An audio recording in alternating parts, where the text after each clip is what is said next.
The interwar economy.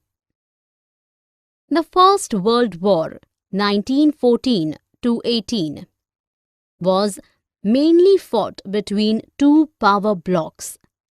The Allies, Britain, France and Russia, later joined by the US, and the Central Powers, Germany, Austria, Hungary and Ottoman Turkey. Wartime transformations. World's leading industrial nations confronted each other with machine guns, tanks, aircrafts, chemical weapons, etc. All products of modern, large-scale industries on a massive scale in the First World War. The war left 9 million dead and 20 million injured.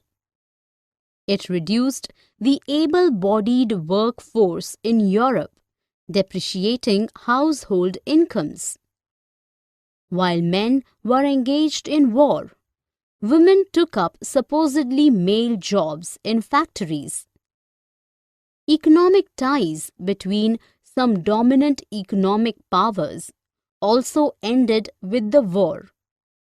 Britain had borrowed huge amounts of money from US banks and US public.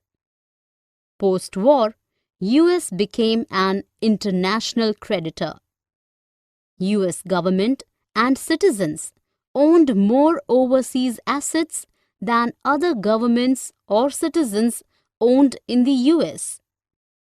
Post-war recovery.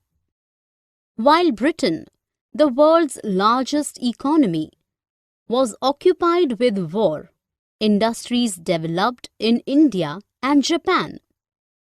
Post-war, Britain could not regain its dominant position in India or compete with Japan.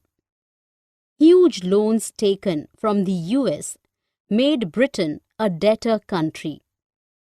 The economic boom caused by the war came to an end after the war. Production in industries contracted and unemployment increased. During the war, Australia, Canada and America had increased wheat production. When Eastern Europe, a major supplier of wheat before war, revived wheat production after the war, the prices of grain fell. It reduced rural income and farmers ran into debts.